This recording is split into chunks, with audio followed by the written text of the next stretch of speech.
ನಾಡಿನಾದ್ಯಂತ ಮಹಾಶಿವರಾತ್ರಿ ಹಬ್ಬದ ಸಂಭ್ರಮ ಮನೆ ಮಾಡಿದೆ. ಪಂಚಮುಖಿ ಶಿವನ ದರ್ಶನಕ್ಕೆ ಭಕ್ತ ಸಾಗರವೇ ಹರಿದು ಬಂದಿದೆ.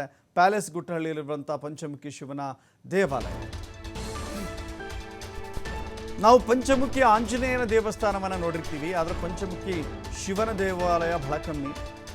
ಭಾರತದಲ್ಲಿ ಇರುವಂಥ ಏಕೈಕ ಪಂಚಮುಖಿ ಶಿವನ ದೇಗುಲ. ನೇಪಾಳದ ಪಂಚಮುಖಿ ಶಿವನ ದೇಗುಲದ ಶೈಲಿಯಲ್ಲಿಯೇ ಈ ದೇವಸ್ಥಾನ ನಿರ್ಮಾಣವಾಗಿದೆ. ಶಿವರಾತ್ರಿ ಹಿನ್ನೆಲೆ ಪಂಚಮುಖಿ ಶಿವನಿಗೆ ವಿಶೇಷವಾಗಿ ಅಲಂಕಾರ ಮಾಡಲಾಗಿದೆ.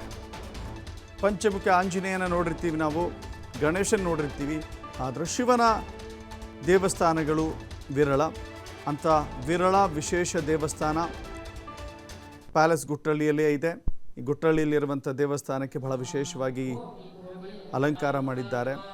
ಅನೇಕ ಭಕ್ತರು ಬೆಳಗ್ಗೆಯಿಂದಲೂ ಕೂಡ ಶಿವನ ದರ್ಶನವನ್ನು ಪಡೆದು ಪುನೀತರಾಗ್ತಾ ಇದ್ದಾರೆ. ಇವತ್ತು ಶಿವಧ್ಯಾನ, ಭಜನೆ, ಶಿವನಾಮ ಸ್ಮರಣೆ, ಉಪವಾಸ, ಹೀಗೆ ಅನೇಕ ರೀತಿಯ ಶಿವರಾತ್ರಿಯ ಆಚರಣೆ ಇರುತ್ತೆ.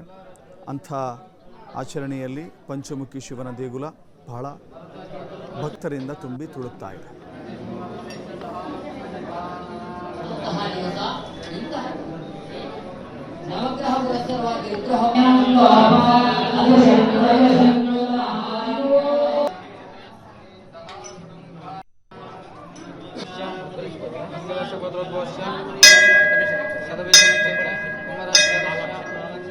ಭಗವಂತನ ಒಂದು ಅನುಗ್ರಹದಿಂದ ಎಲ್ಲರೂ ಕೂಡ ಸುಖ ಶಾಂತಿ ನೆಮ್ಮದಿಯಿಂದ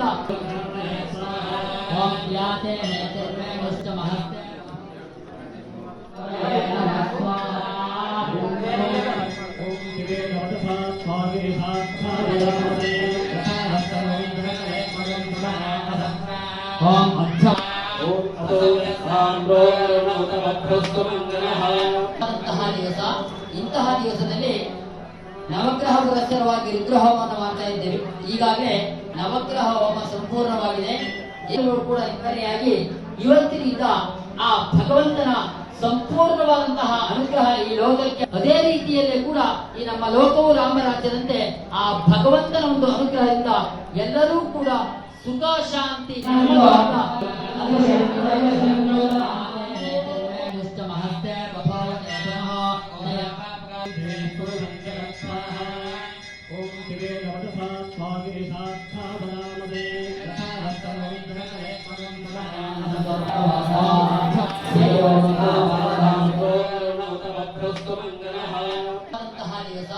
ಇಂತಹ ದಿವಸದಲ್ಲಿ ನವಗ್ರಹ ಪುರಸ್ಸರವಾಗಿ ರುದ್ರ ಹೋಮವನ್ನು ಮಾಡ್ತಾ ಇದ್ದೇವೆ.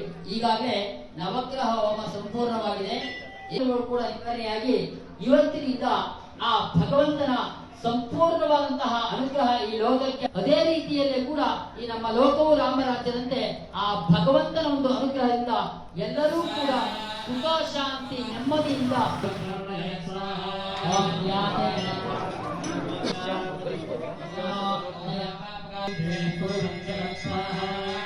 ಓಂ ಶಿವೇ ನಮಃ ಸ್ವಾಮಿ ಸಾಕ್ಷಾತ್